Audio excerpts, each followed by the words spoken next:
Fala Direito, o seu direito na ponta da língua.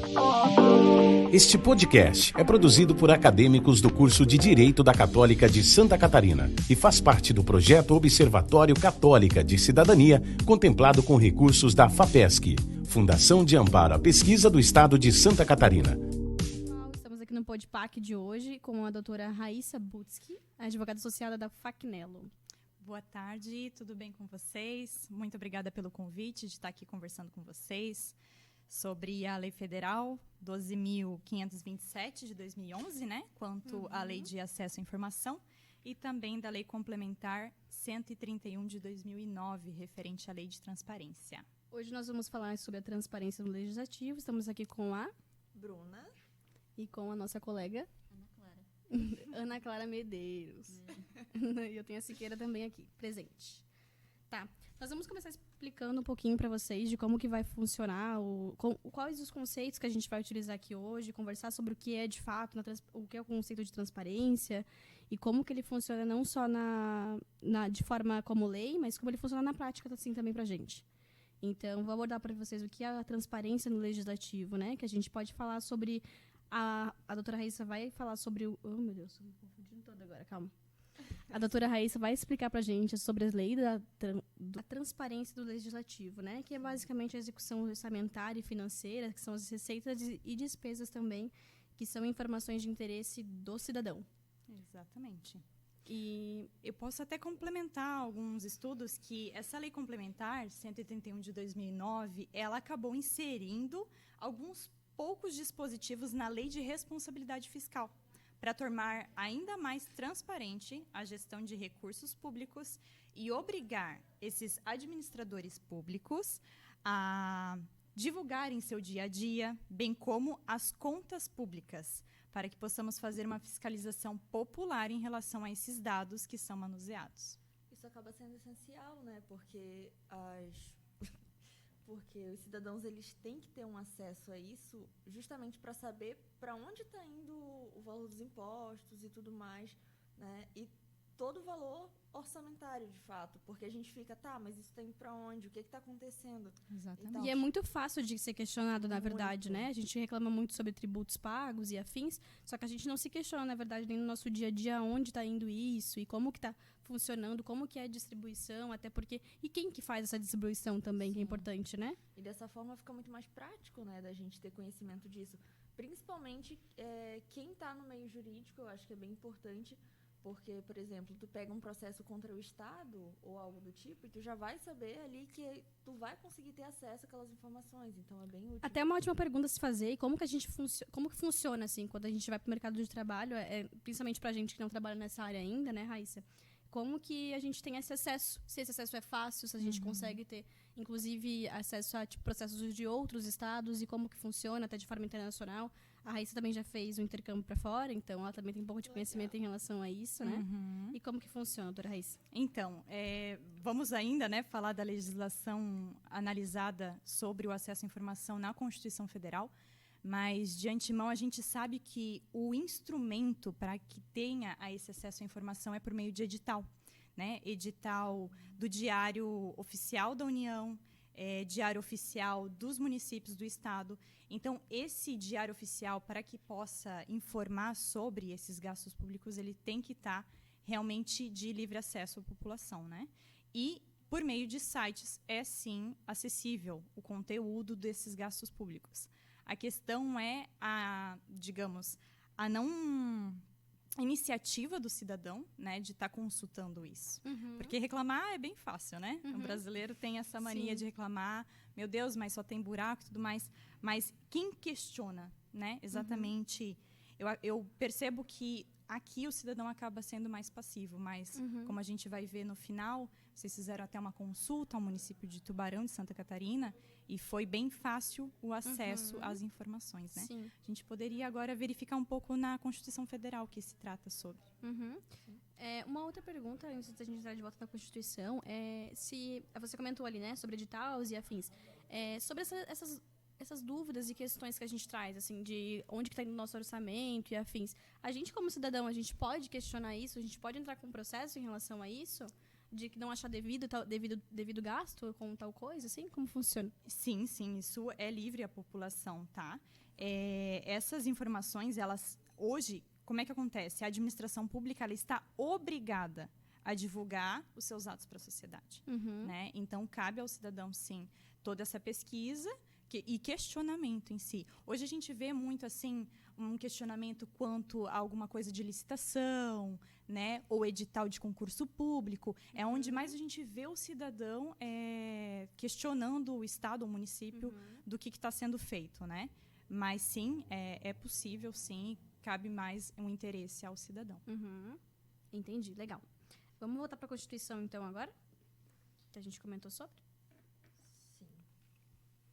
A gente poderia comentar um pouquinho sobre... A Raíssa gostaria de trazer também pra gente sobre a lei da transparência por si só. Se quiser comentar um pouquinho. Isso. Então, tinha comentado, né, que ela vem com esse intuito de tornar o artigo 37 caput mais aplicável, digamos assim, onde esse princípio ele é fundamental, né, onde ele traz os 5 princípios da Constituição Federal, a famosa LIMP para os concurseiros, né? Onde a gente encontra ali os princípios da legalidade, impessoalidade, moralidade, publicidade e também da eficiência. E ali, então, a gente percebe que se destaca a publicidade, né? Como, né, tornar público as informações por meio dessa questão de aplicação das informações, né? Então, essa lei federal, ela é a lei que se trata de acesso à informação, tá? Criada há 10 anos atrás, né? E a lei também de transparência por meio dessa lei complementar. Ótimo. E também a nossa Constituição, ela vai trazer justamente ali nessa parte que a gente fala que vai constar o dever do auto-aplicável, né? Do governo de manter essas informações e além de promover também uma forma de que o cidadão possam acessá-la de forma muito fácil, muito prática também, né? A gente vai ter isso por meio de links digital, como a gente já comentou aqui também, né?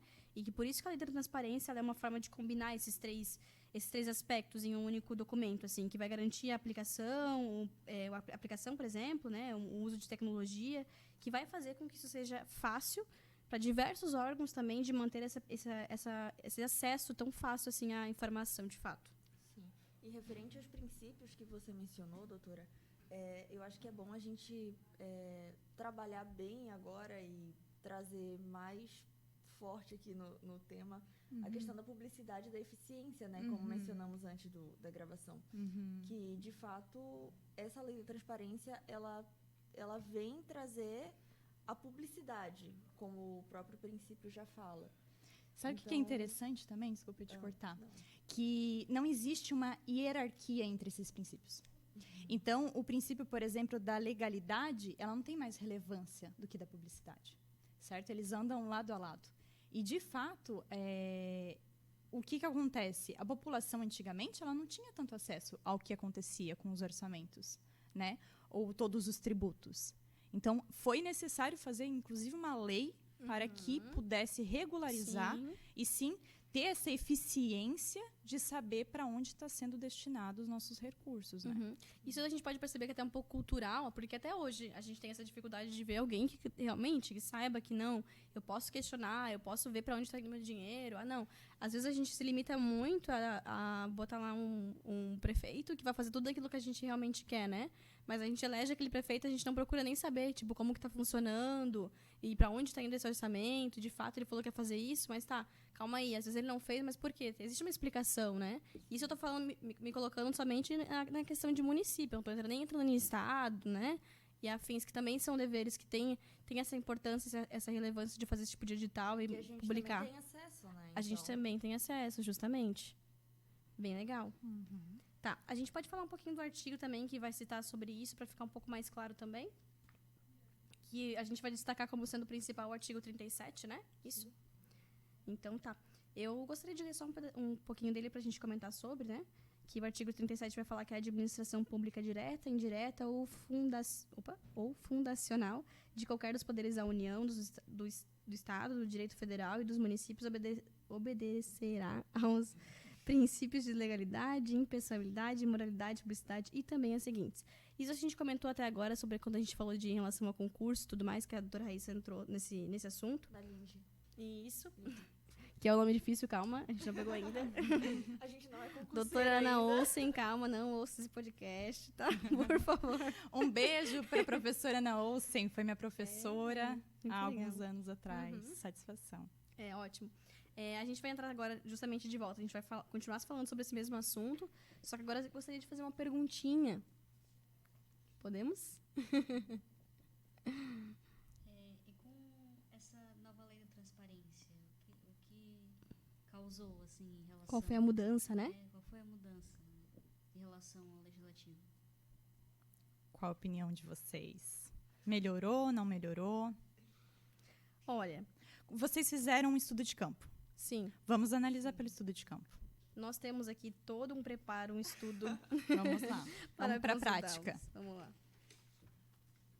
Primeiro, eu acho que a gente pode até falar sobre o ciclo do planejamento orçamentário. Eu acho que é bem importante, antes da gente entrar nos dados mais específicos. Falando do planejamento orçamentário, né, a estrutura dele, como ele funciona, quais são as partes que vão ser trabalhadas ao longo desse processo. E, inicialmente, a gente começa com um pluriplano anual, né, que a própria Câmara vai fazer. Se eu não me engano, é de 4 em 4 anos que eles vão fazer.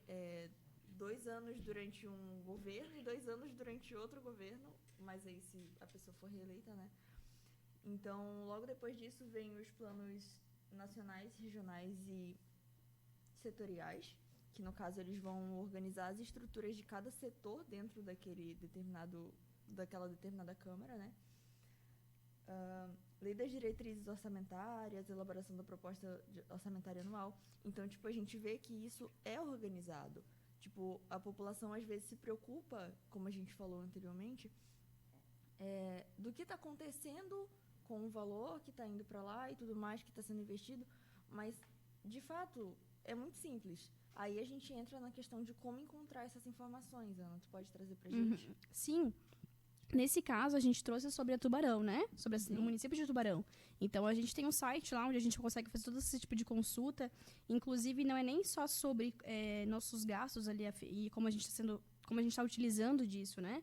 Mas também até o futuro também. Lá existem os planejamentos e quanto eles estão poupando para isso e como de fato está funcionando e quem está fazendo essa organização, né? Que a gente pode assim se dizer, né? E ali vai estar falando também quanto tempo levou para o grupo encontrar essas informações todas ali, né? De quando a gente montou. Quanto tudo tempo isso. levou? Isso. Quanto tempo levou? Eu botei aqui menos de 5 Tic-tac, minutos, mas é tic-tac. mentira.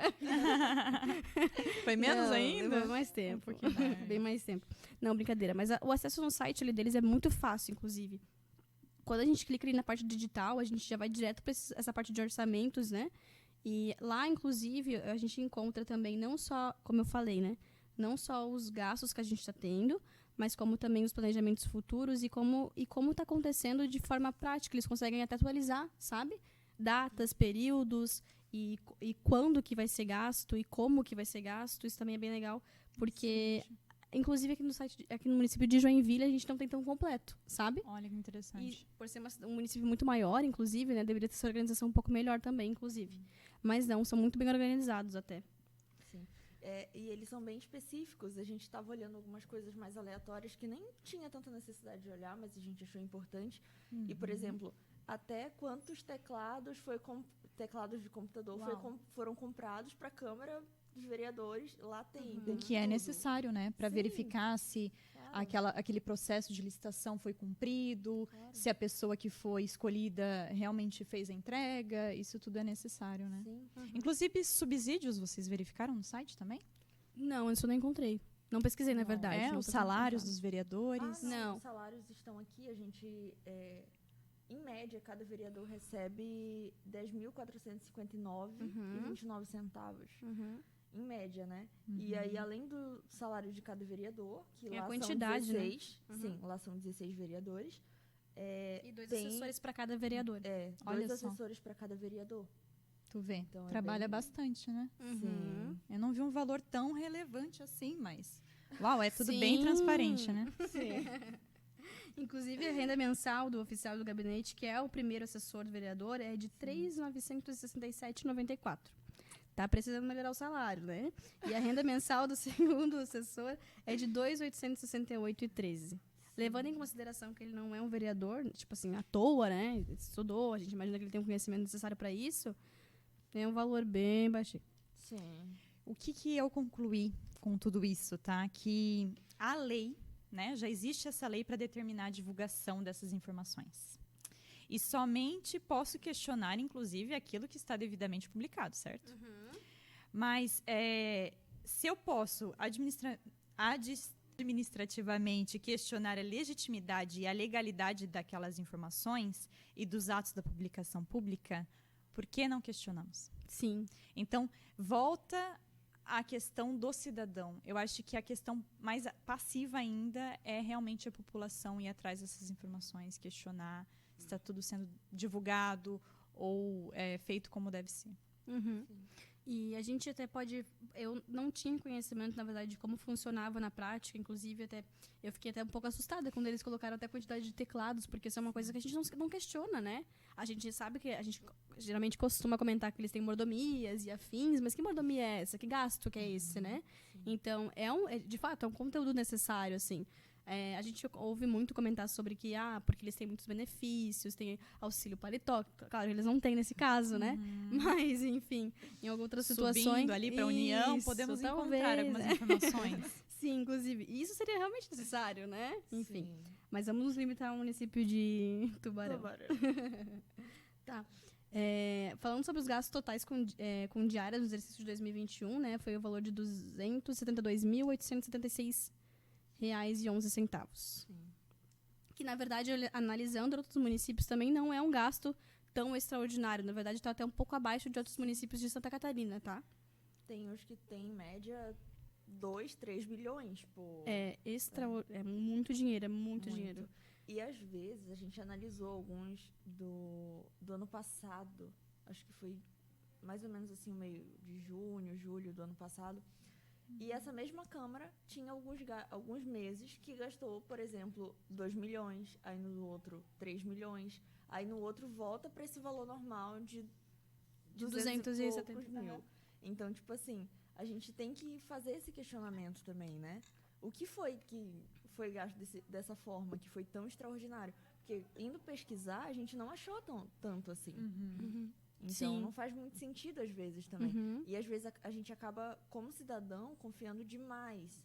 Então, realmente é necessário que haja um conhecimento da sociedade, eu acho, como um todo, para que eles possam fazer esses questionamentos também. Sim. Então, questionem, pessoal, o que eles estão fazendo com os recursos públicos. E, de fato, doutora Raíssa, tem, assim, pelo menos que você já ouviu falar, já viu processos e afins comentários sobre um cidadão comum, uma pessoa apenas, eu, exemplo, né? Eu, cidadã, moro em Joinville, né? Resido em Joinville, e processar a prefeitura por algum gasto ou algo do gênero, assim? Olha, um cidadão comum não, mas já tive conhecimento de questões de licitação, né? Então, quando acontece alguma situação de licitação irregular no município, é normal alguma outra parte, normalmente são pessoas mais envolvidas também com política, de estar realmente questionando. Que fazem mais questão, a gente pode observar. Podemos falar que sim, que faça do seu interesse, né? O interesse da empresa, seja privada, né? Então, é o que eu já vi, assim, na realidade, tá? Pra gente ver, né, como não é comum de fato e deveria ser, né? Porque, às vezes, na verdade, até falando como estudante mesmo, às vezes a gente observa, a gente aprende, a gente vai atrás, busca, estuda, e a gente vê algumas coisas que são irregulares, a gente se questiona, mas a gente não leva adiante, sabe? E querendo ou não, é de conhecimento, deveria ser de conhecimento de todos, e de interesse de todos, inclusive, sabe? Porque isso beneficiaria a todos, né? Então, eu questionando apenas uma pessoa por um motivo, às vezes aquilo não vai pra frente, não anda, né? Mas talvez um grupo, assim, uma empresa, um empresário, né? Enfim, faz mais interesse, faz mais questão, com certeza. Não fui aceito nessa questão, me esclarece mais, transparece mais e tudo mais. E só para deixar de incógnita, assim, pelo que a lei da transparência tem sido calada, né? Digamos assim, é pelo sigilo.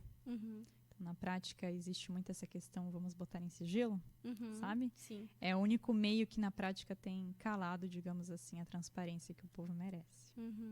Com certeza. É de reflexão final. Reflexão Uau. final. Essa foi importante. Foi boa, Sim. doutora Raíssa. Vamos pensar nessa, respondemos na próxima. Não, mas assim, ó, pra quem trabalha com o Rafael Facnello, Um abraço ao meu sócio. pra quem trabalha com o Rafael Facnello, essa é uma ótima reflexão. Vamos deixar algumas coisas no sigilo. Não, É. brincadeira, Estado não, né? Sim, na verdade, não deve, nunca, Não, jamais, né? Exatamente. Mas agora vamos falar um pouquinho da doutora Raíssa também, já que a gente trouxe ela como convidada. Ela foi muito importante, uma peça fundamental pra gente também. Ela se preparou muito bem pro assunto, estudou conosco, né? Enfim. Melhor do que as próprias alunas. Não, todo mundo faz parte. Eu vi ainda até que vocês colocaram muito mais, né? Artigo 216A, inciso 9, e outras informações a mais. É muito interessante essa parte educacional, de estar em cima. Muito bacana o podcast, de trazer realmente a faculdade para a atualidade, né, onde as pessoas têm se envolvido muito com essa rede social e gravação. Agora vocês já estão se acostumando para o Sim. futuro. E o nosso podcast, na verdade, ele é uma proposta justamente pra gente estar estudando sobre o conteúdo. Com certeza. Né? Claro e que dá a gente uma lê, motivação. faz todo esse trabalho de postar um edital, demonstrar pro professor Jason, inclusive. Só que a gente vem pra cá já com a expectativa de aprender muito mais sobre o conteúdo. A gente tem a noção de que ninguém aqui é profissional, ninguém aqui tem conhecimento absoluto sobre tudo isso que a gente está comentando, mas é muito importante que a gente venha pra cá com esse intuito de aprender mais e compartilhar essas informações. E até a doutora Raíssa trouxe pra gente algumas questões que a gente também faz nos refletir sobre esse conteúdo. E ainda mais atrás, buscar ainda mais, sabe? De ter muito mais conhecimento também desse assunto. Tenho certeza que vocês não vão esquecer dos 5 princípios básicos aí da Com LIMP, hein? certeza. Cai muito em concurso. Então, eu tenho advogado na prática faz 3 anos, né? Peguei aí, infelizmente, o começo da pandemia. Me formei na Unisociesc em 2017. Fiz alguns concursos por aí, do Ministério Público, da Polícia Militar. Esse ano fiz também, vou fazer, né, para juíza, vai ser um primeiro aí para ver como acontece. E vai passar. Mas a Aê. prática da advocacia realmente é apaixonante. Eu não imaginei que conseguiria fazer com tanto coração, digamos assim. E realmente é muito interessante, sabe? Você tá, seja da parte requerente ou a parte requerida, olhar dos dois lados. Estou entrando aqui com uma reclamação trabalhista, defendendo o empregado, mas, ao mesmo tempo, chega uma empresa e tu defende o empregador. Ter, sabe, essa experiência realmente de estar fazendo a prática. Eu recomendo muito vocês fazerem estágios em advocacias ou órgãos públicos. Tanto é para verificar como é que funciona toda essa questão da transparência. E de fato, assim, eu acho que essa profissão, ela é muito digna, sabe? E é muito interessante vocês, já como estudantes, sentirem como será, sabe? Pensar muito, refletir muito.